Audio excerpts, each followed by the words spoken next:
Bismillahirrahmanirrahim.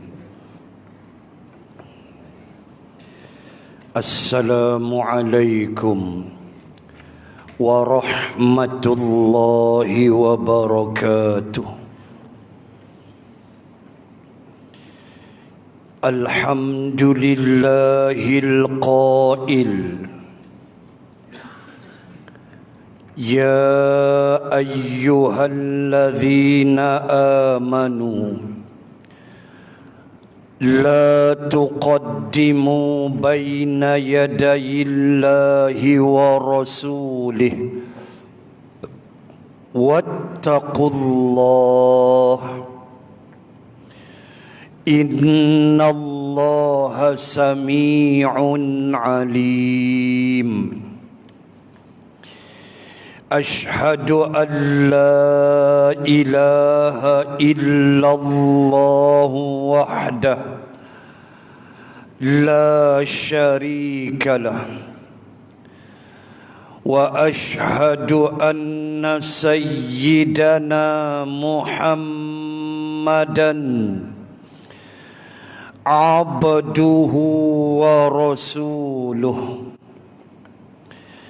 Allahumma salli wa sallim ala sayyidina Muhammad wa ala alihi wa sahbihi ajma'in. Subhanaka la ilma lana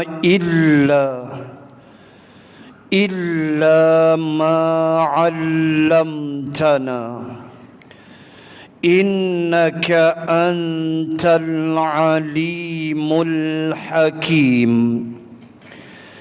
Bismillahi ma syaa Allah, la hawla wa la quwwata illa billah al-aliyyil azim. Amma ba'd. Muslimin dan muslimat rahimakumullah.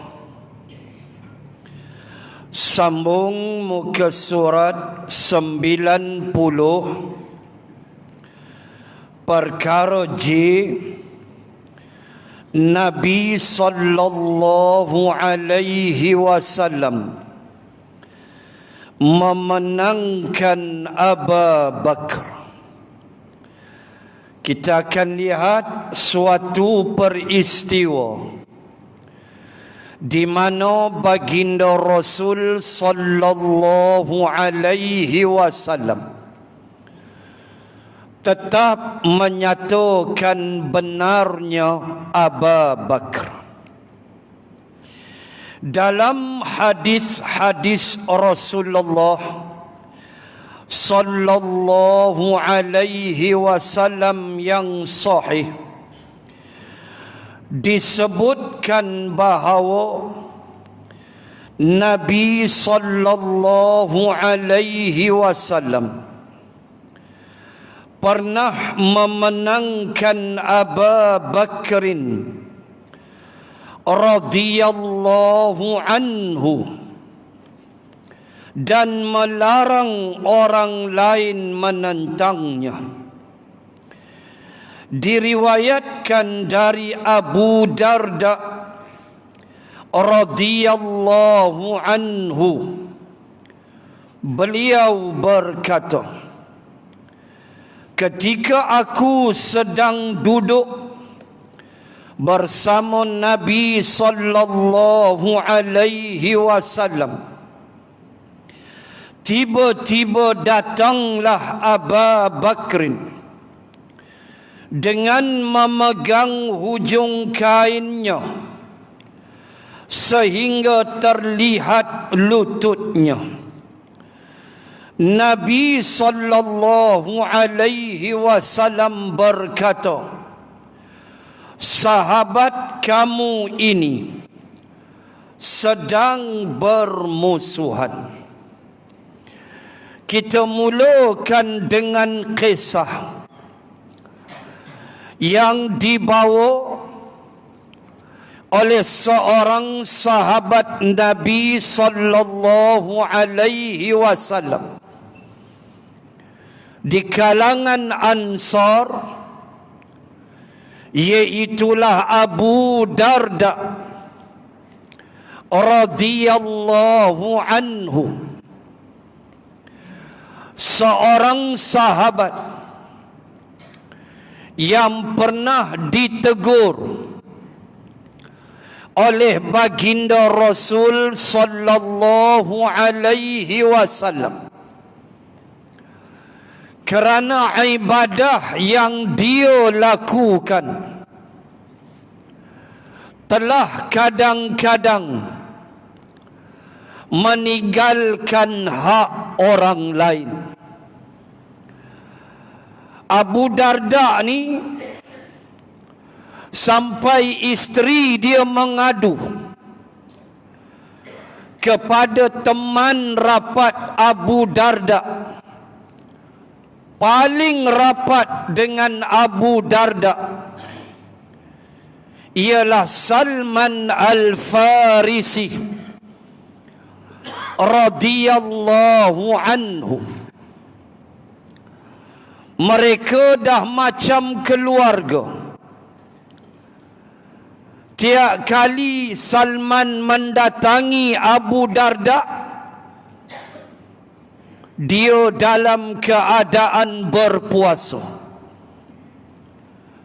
Abu Darda ni, dia pulun tu sampai bini dia mengadu kehilangan hak. Fahamlah tu.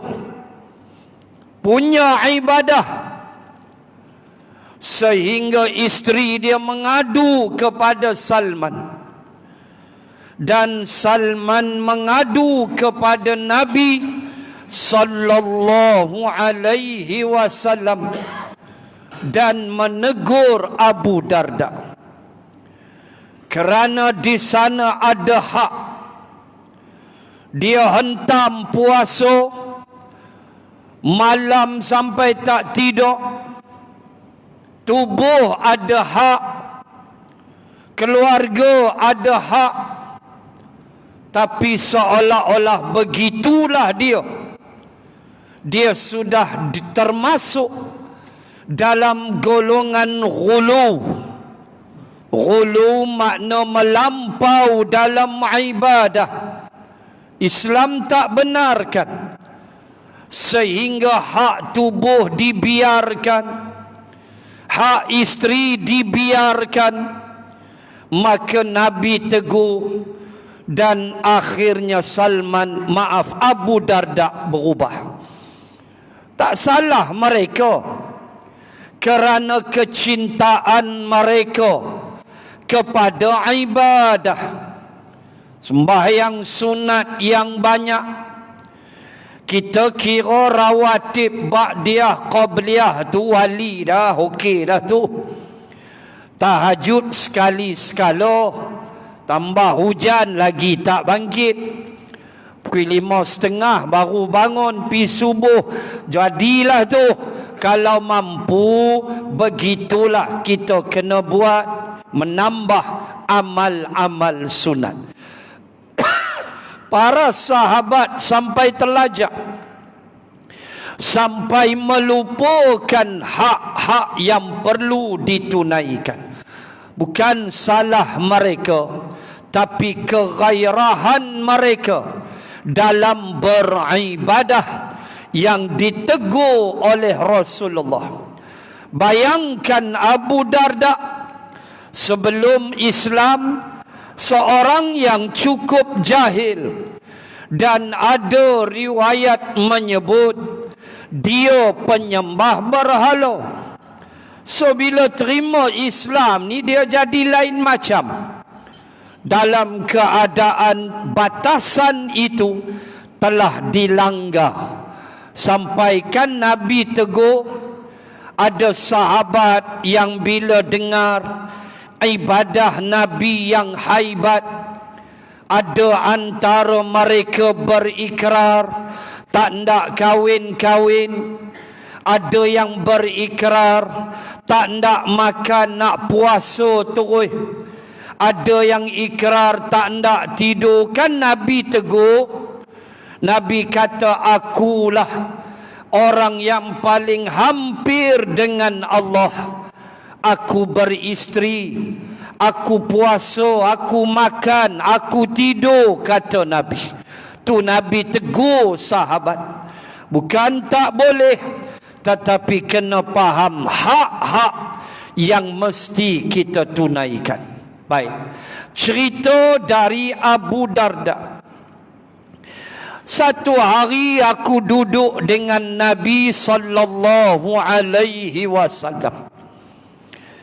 Abu Darda Ansar. Tiba-tiba datang berlari Abu Bakar dalam keadaan memegang hujung kainnya, boleh jadi jubah, sehingga terlihat lututnya. Ini adab. Makna apa? Tidaklah disengajakan oleh Abu Bakrin. Itu adab kita, menyangka baik terus dengan para sahabat, kerana mereka adalah orang yang paling hampir dengan Rasulullah.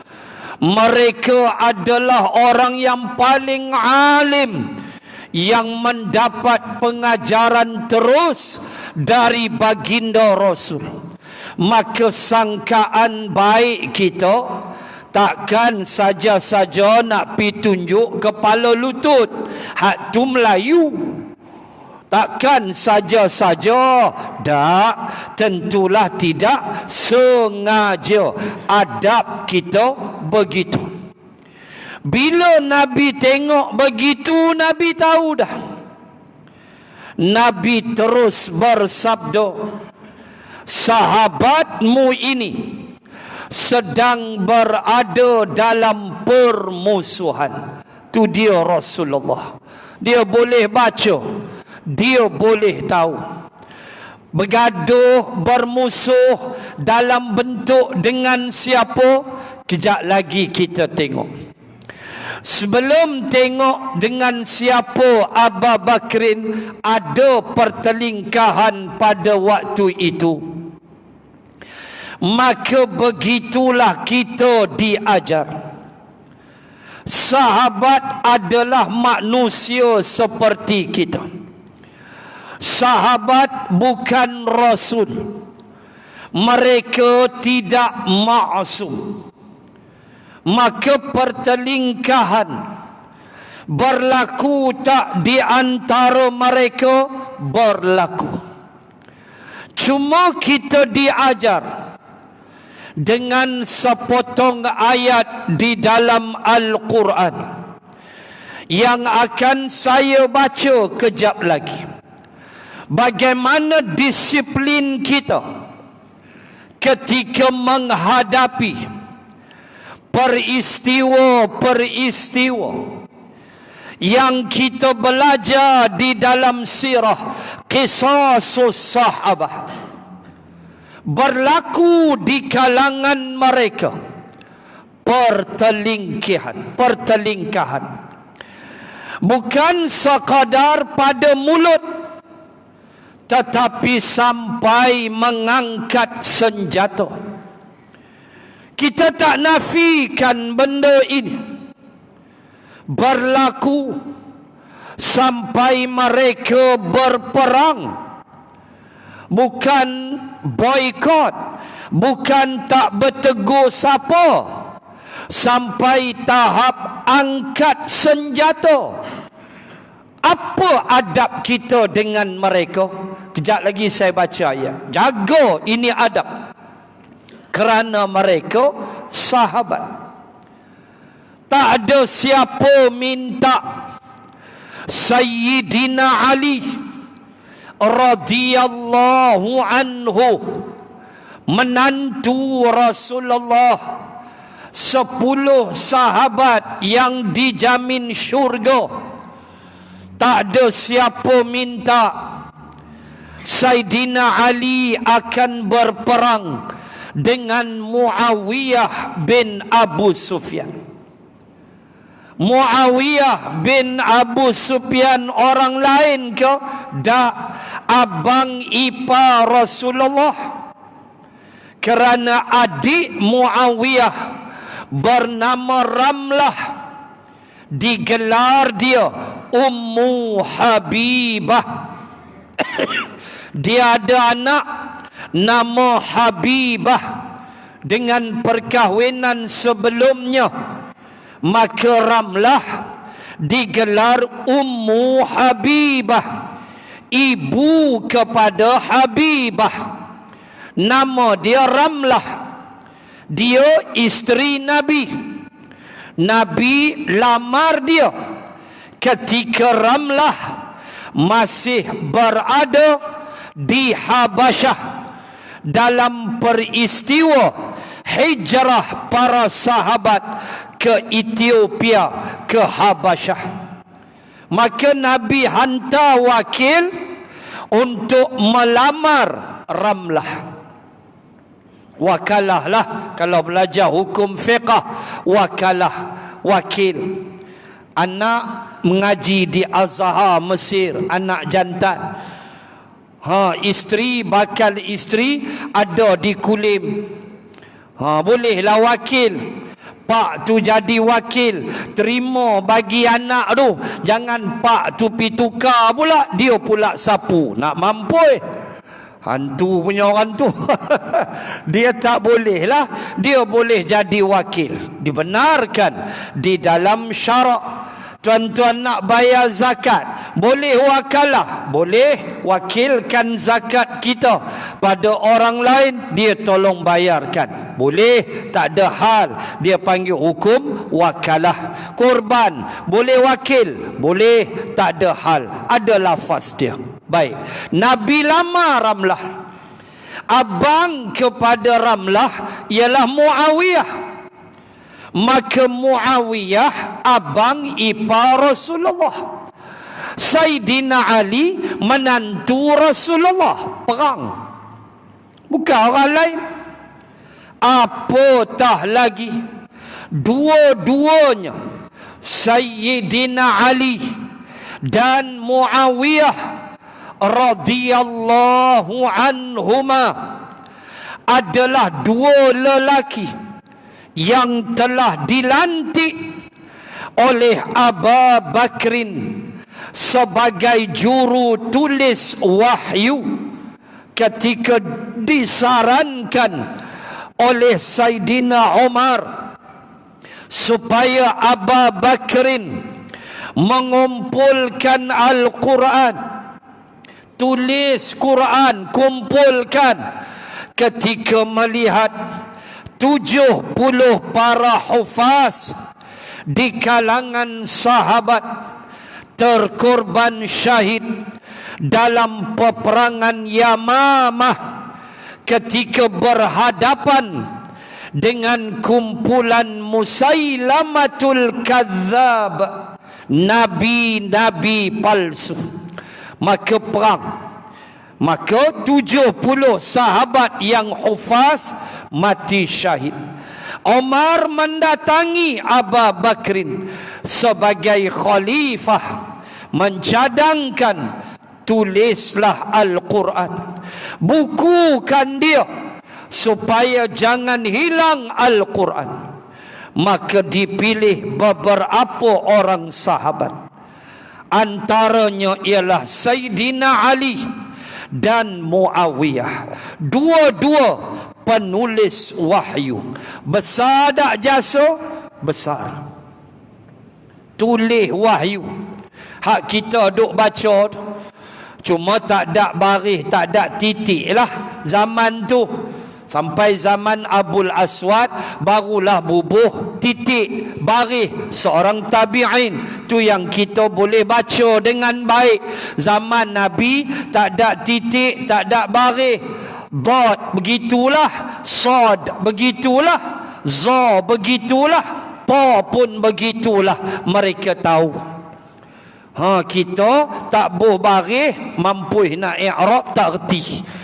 Dahlah bahasa Arab tak reti, maka jasa ulama bernama Abul Aswad, dialah letak baris apa semua, letak titik apa semua, 3 titik shin sin sampai la, tak baca juga Quran punya mangkuk. Apalah nak jadi kita, punyalah banyak masa, tiba-tiba Quran kita tak baca. Maka dua-dua penulis wahyu, bukan calang-calang perang. Nak kata apa dah? Kata ulama, Sayyidina Ali ijtihad ketika dia angkat senjata menghadapi Muawiyah. Sayyidina Ali telah berijtihad bahawa dia mesti memerangi Muawiyah. Muawiyah pun sama, kata ulama, berijtihad memerangi Sayyidina Ali. Benda dah berlaku, perang nama Siffin. Peperangan Siffin antara menantu Rasulullah dan abang ipar Rasulullah. Nak kata apa dah berlaku? Letih dah perang, akhirnya berunding majlis tahkim. Lantik wakil. Sayyidina Ali melantik Abu Musa al-Asy'ari radhiyallahu anhu. Abu Musa di kalangan sahabat, standard darjat dia ulama. Belah Muawiyah lantik Amru bin Al-As. Amru bin Al-As standard dia di kalangan sahabat, panglima perang, general. Bincang berdua, bincang-bincang tak jadi, perang pula. Sampailah selesai. Berlakulah apa sikap. Kejap lagi saya baca ayat.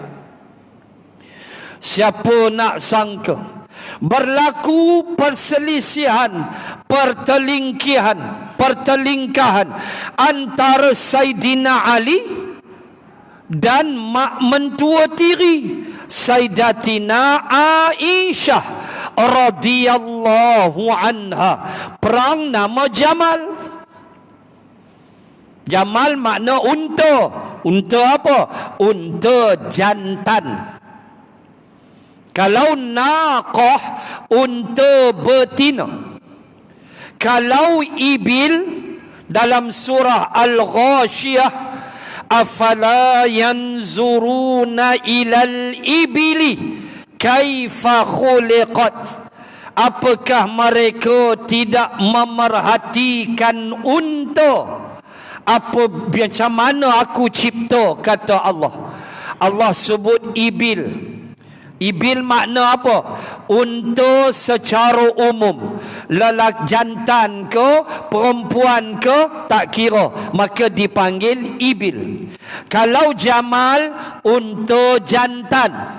Kalau naqah, qala hadhihi naqatul laha shirbun walakum shirbu yaumin ma'lum. Kata Nabi Saleh kepada Samud, Nabi Saleh kata, hadhihi naqah, inilah dia unta betina. Sebut hadhihi itu tahu dah, dia jadi muannas, perempuan. Kalau muzakkar, hadha, hadhihi untuk muannas. Makanya bila disebut hadhihi naqah, maka confirmlah unta betina. Maka jamal ditafsirkan dalam bahasa Arab unta jantan. Bertempur Sayyidina Ali dengan Aisyah. Sayyidina Ali punya mengelak, tak nak perang, tak mau. Ni siapa ni?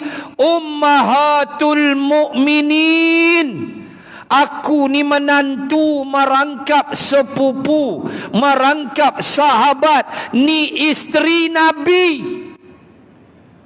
Tentulah tinggi darjat. Takkan aku nak perang. Ali elak tak nak perang, tapi berlaku juga. Sayyidina Uthman berselisih, tangguh peruntukan, tak bagi lagi bantuan kepada siapa? Ibnu Mas'ud. Ibnu Mas'ud zaman Saidina Uthman dapat bantuan keuangan. Ibnu Mas'ud, isteri, anak-anak, tak apa kes menyebabkan Saidina Uthman tak bagi bantuan. Saidina Uthman khalifah yang lemah lembut. Orang keliling dia lah yang kadang-kadang merosakkan dia, sampai dia ditikam, dibunuh. Ketika hari nazak dan wafatnya Ibnu Mas'ud, datanglah Saidina Uthman menziarahi dia. Saidina Uthman memohon kemaafan dan berjanji untuk mengembalikan semula bantuan. Kata Ibnu Mas'ud, aku tak mau semua tu. Jawab Sayyidina Uthman, kalau tak mau aku bagi ke anak hang, anak perempuan hang. Tak payah, kata Ibnu Mas'ud, anak perempuan aku pun tak perlu. Aku sedang risau sekarang, kata Ibnu Mas'ud. Aku sedang khawatir sekarang, wahai khalifah. Sayyidina Uthman tanya, hang risau apa? Bantuan tu ke? Tak. Aku sedang risau sekarang dosa-dosa aku yang lalu. Bayang tuan-tuan, macam mana kita fikir dosa kita yang lepas. Rasa lega ke? Rasa lega ke fikir dosa kita yang lepas? Entah Allah ampun, entah tidak. Walaupun kita menyangka baik kepada Allah, walaupun kita dituntut sentiasa bersangka baik dengan Allah, Allah pengampun, Allah penyayang, tapi Ibnu Mas'ud ajar kita, itulah kerisauan yang mesti ada. Aku risau wahai khalifah, saat aku nak mati ni, dosa-dosa lepas aku Allah ampun ke tidak? Tu Ibnu Mas'ud. Ada krisis? Ada dengan Saidina Uthman. Banyak kalau kita nak sebut. Ada sahabat yang menangguhkan bai'ah dengan Abu Bakrin. Lama 6 bulan baru bai'ah.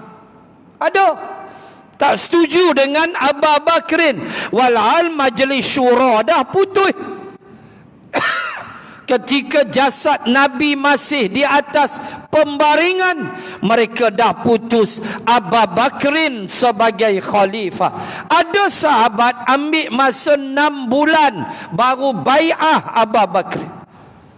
Tuan-tuan muslimat, ini biasa. Mereka manusia biasa, walau tarafnya sahabat. So macam mana kita? Apakah adab yang Allah ajar? Maka adabnya ialah pada ayat ke-10 surah Al-Hasyr juzuk 28. Itulah adab kita. Wallazina ja'u min ba'dihim yaquluna rabbana ighfir lana wa li ikhwanina allazina sabaquna bil iman wa la taj'al fi qulubina ghillan lil ladzina amanu rabbana innaka raufur rahim. Itulah adab. Itulah adab yang Allah ajar. Allah berfirman, dan mereka Ja'u min ba'dihim. Ja'u telah datang mereka itu. Jamak. Siapa dia? Kita lah.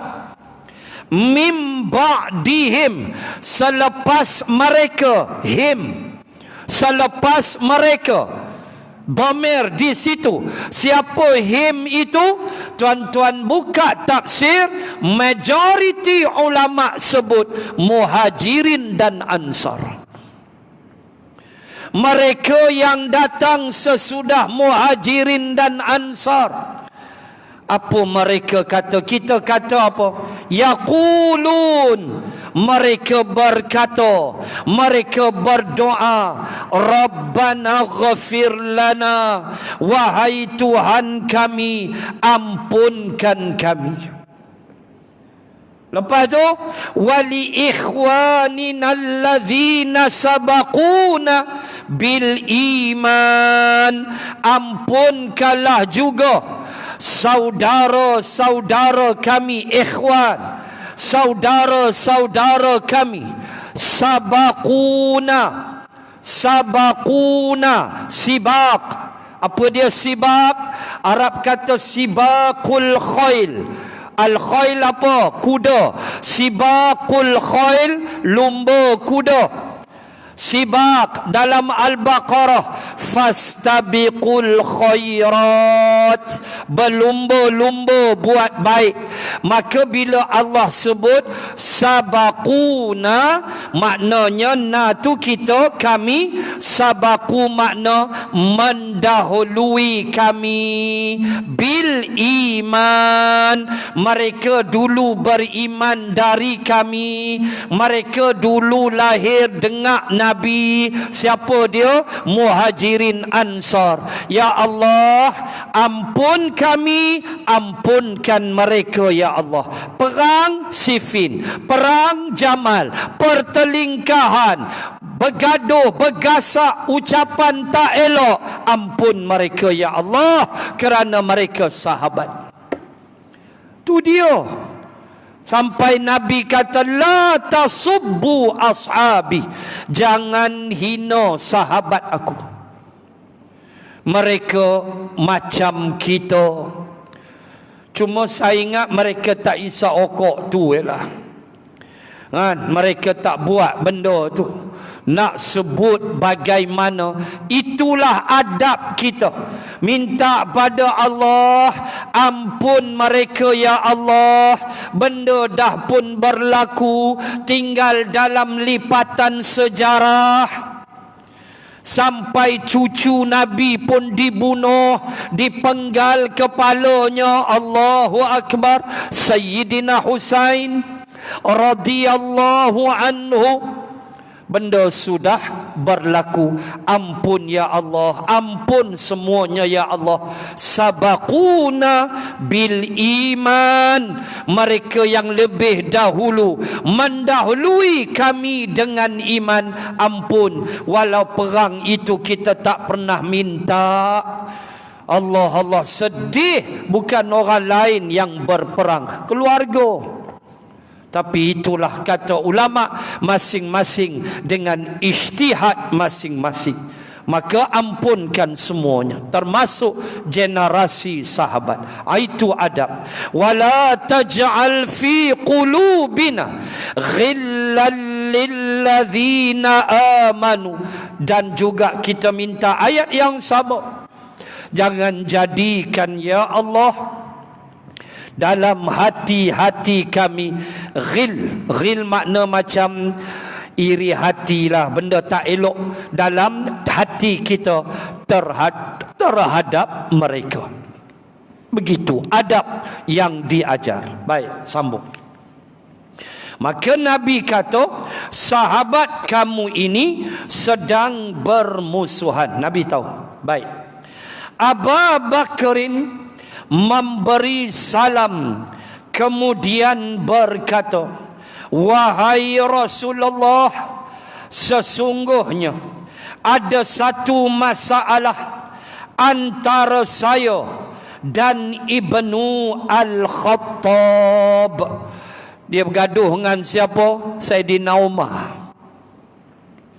Ya Allah, bukan orang lain, dengan Umar Al-Khattab. Adalah benda yang menyebabkan mereka berseteru sekejap, tak puas hati. Azan 8:12 masuk dah. Azan dah.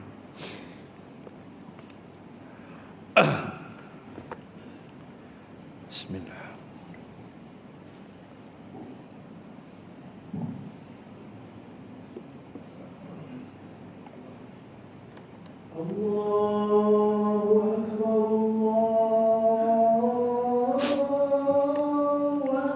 Allahu Akbar, Allahu Akbar.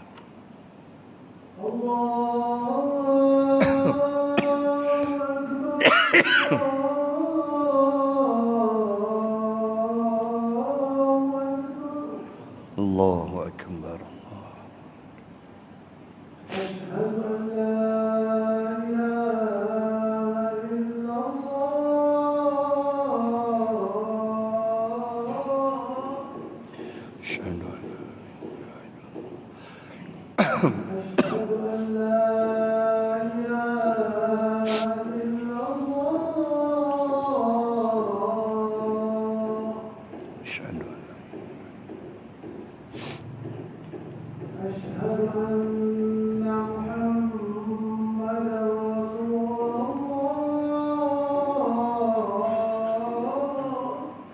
Asyhadu anna Muhammadar Rasulullah.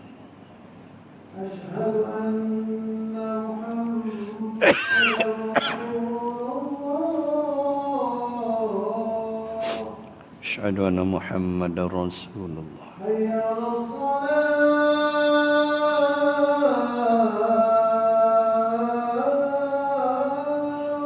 La haula wala quwwata illa billah.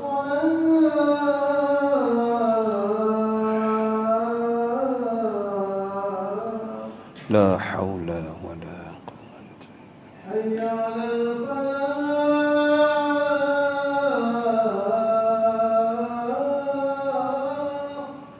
La haula wala quwwata illa billah.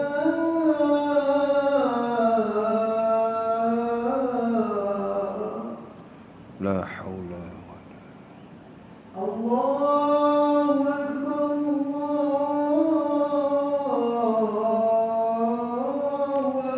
Allahu Akbar, Allahu Akbar, Allahu Akbar.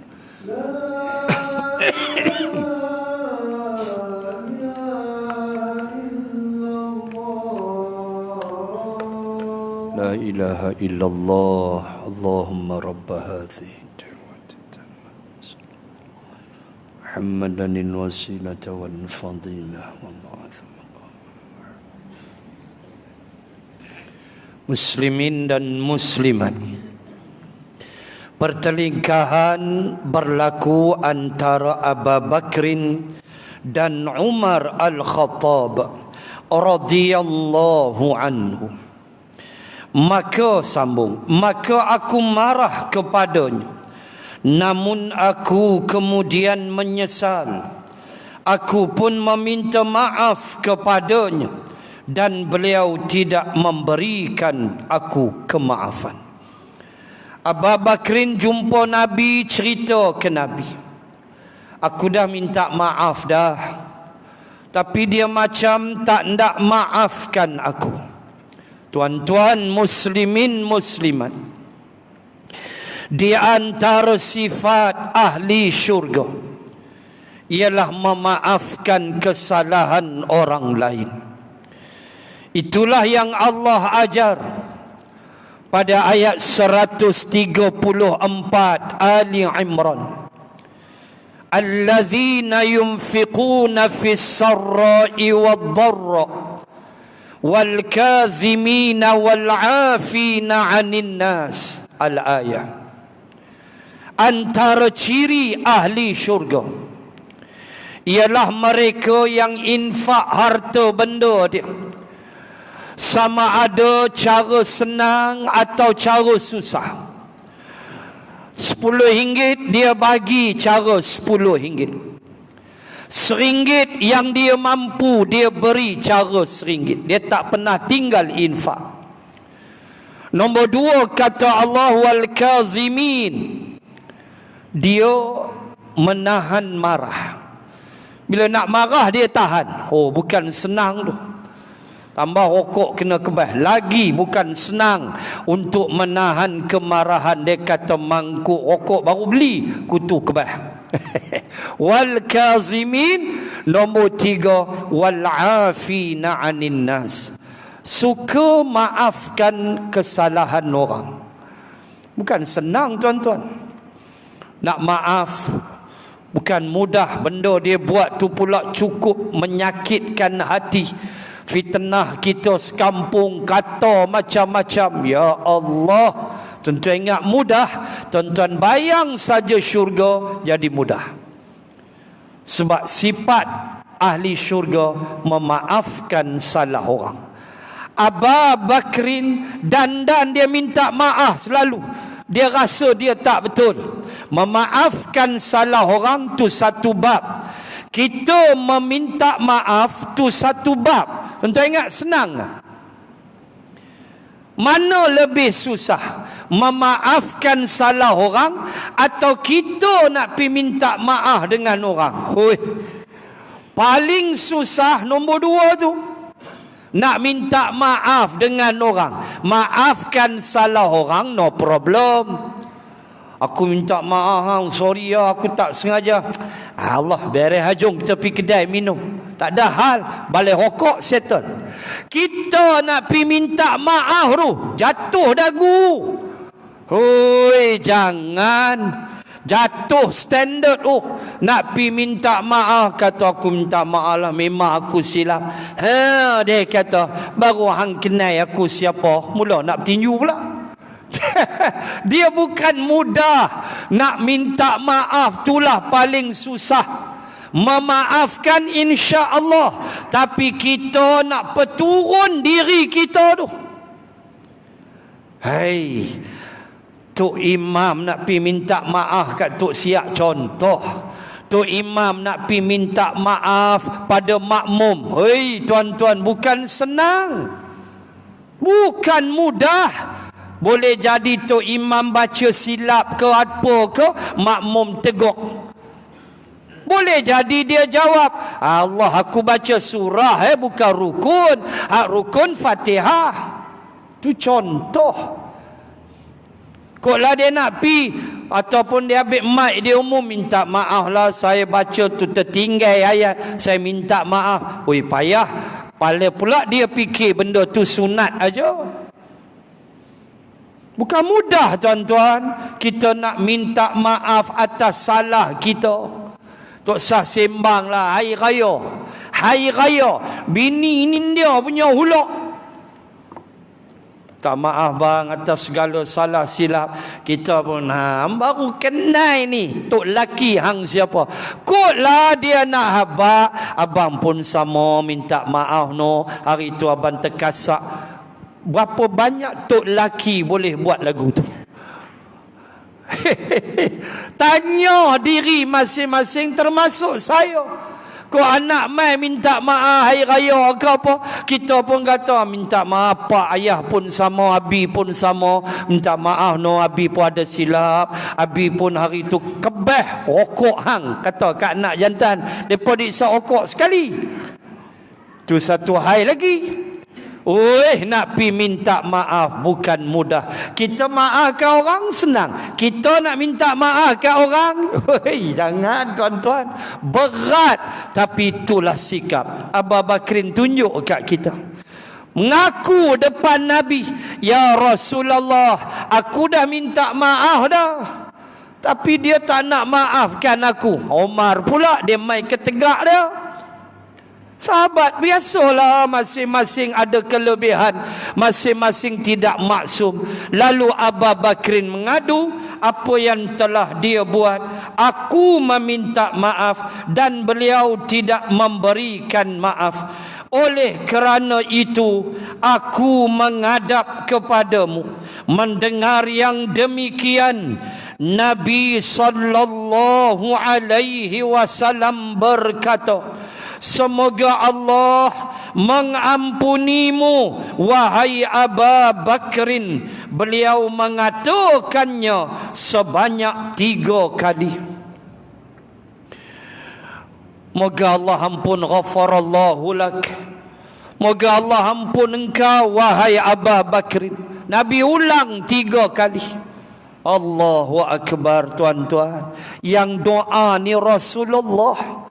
Doa Nabi minta Allah ampun ya Karim. Apa ayat lagi kita nak sebut?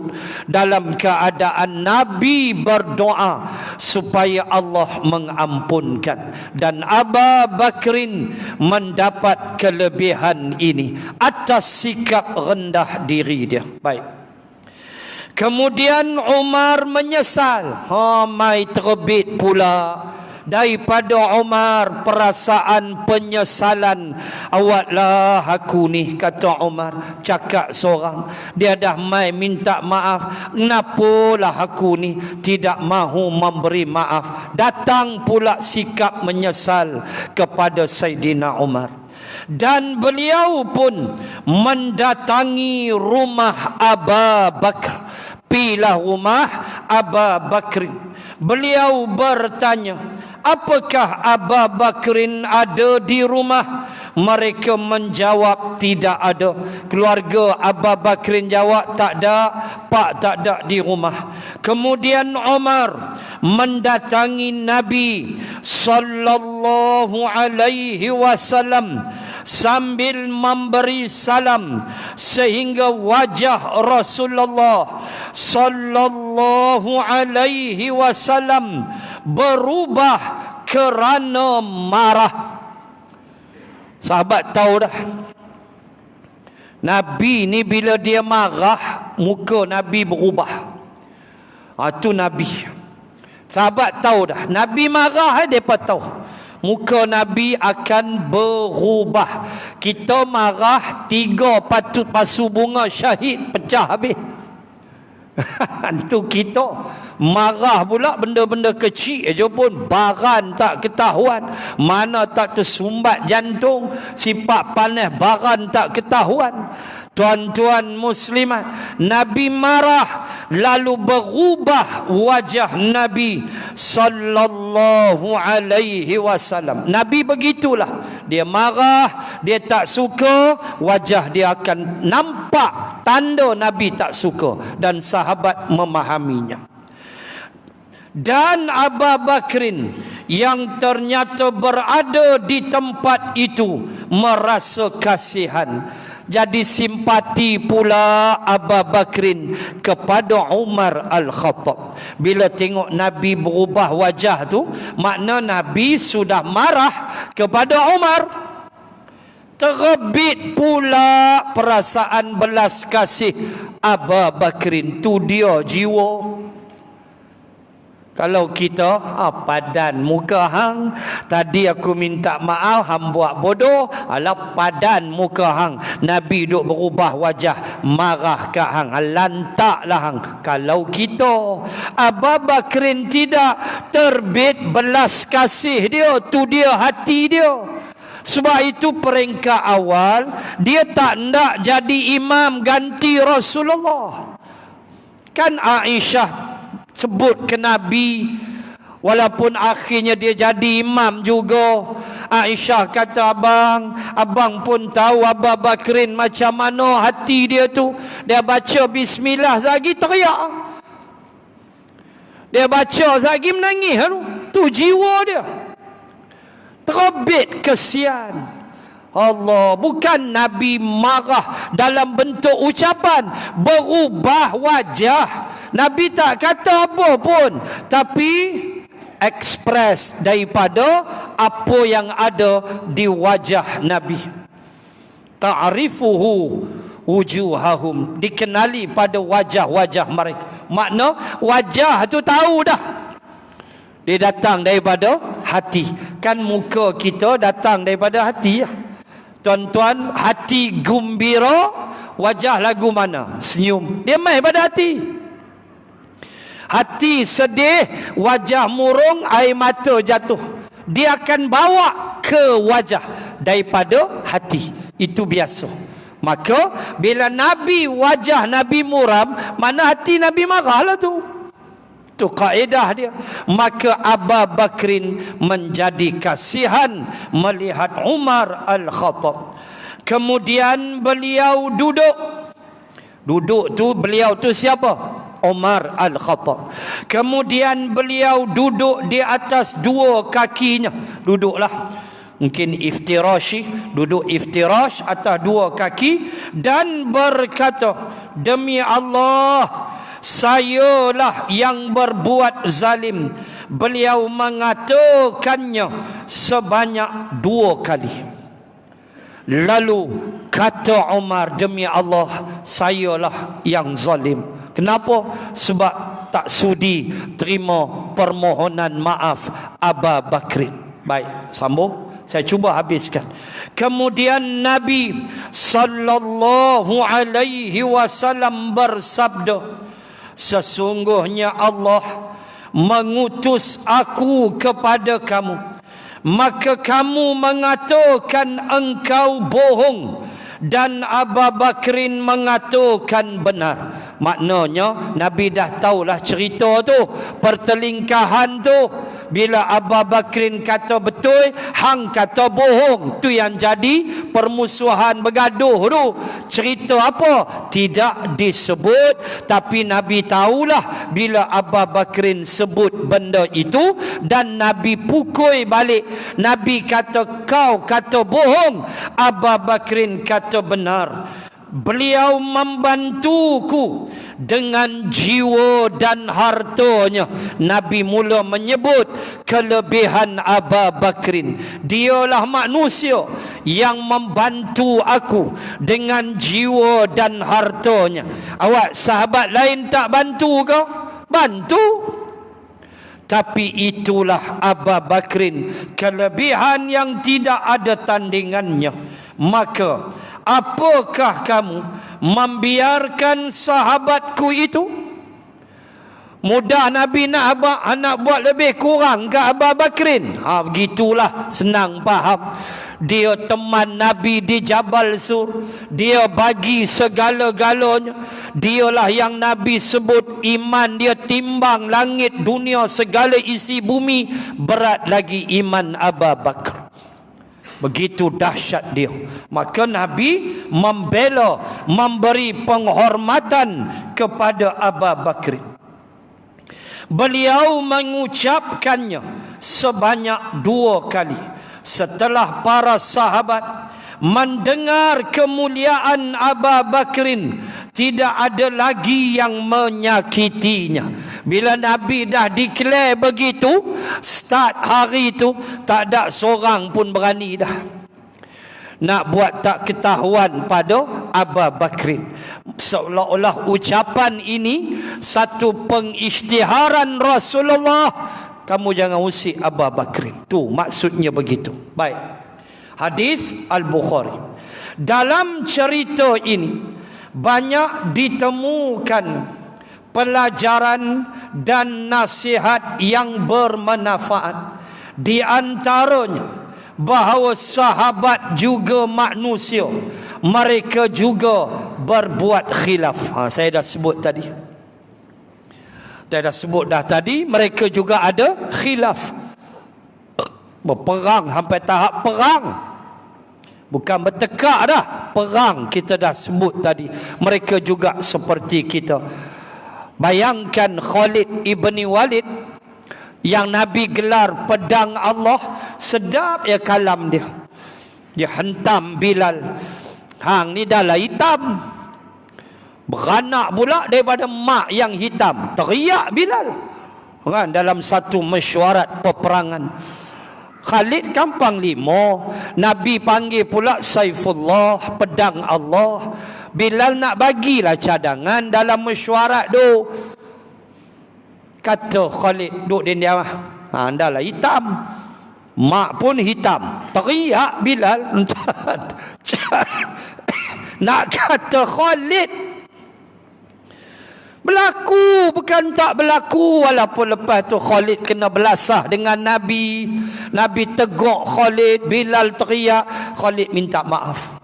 Ini sahabat. Mereka juga ada khilaf seperti kita, kata pengarang kitab. Namun mereka cepat sedar dan segera meminta maaf kepada saudaranya. Ini juga menunjukkan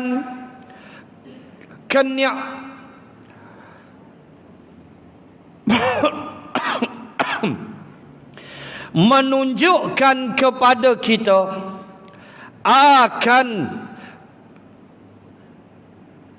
batuk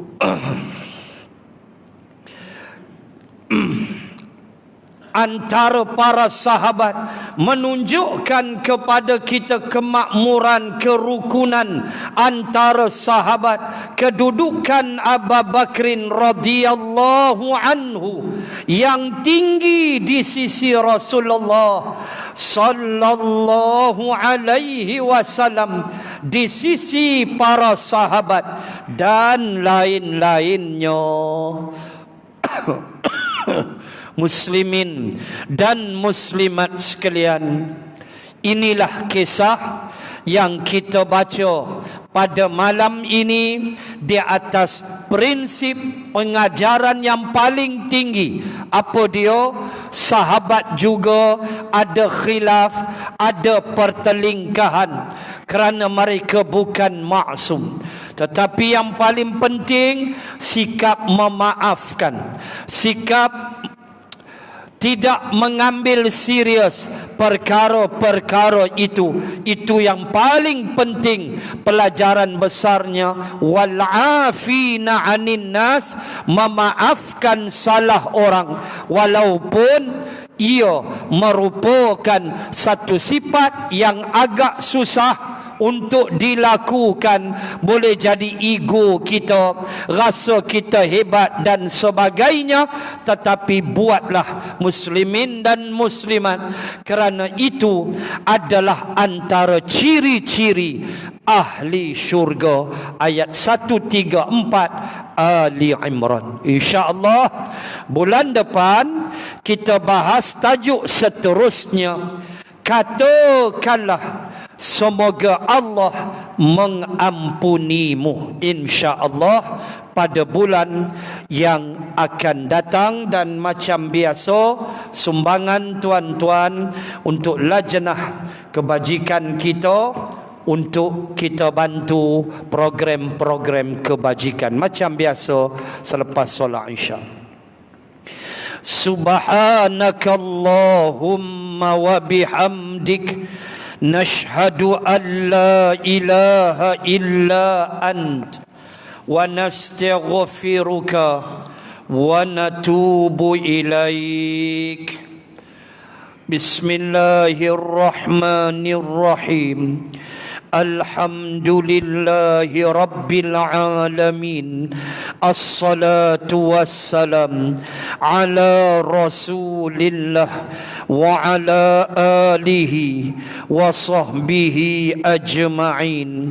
Allahumma zidna ilman warzuqna fahman. Allahumma rzuqna fahman nabiyyin wa hifzal mursalin. Rabbana atmim lana nurana waghfir lana. Rabbana atina fid dunya hasanah wa fil akhirati hasanah wa qina adzaban nar. Wa sallallahu ala rasulillah wa ala alihi wa sahbihi wa baraka wa sallam. Walhamdulillahi rabbil alamin. Subhanakallahumma wa bihamdik, nashhadu an la ilaha illa ant, ونستغفرك ونتوب إليك والله أعلم. السلام عليكم ورحمة الله وبركاته.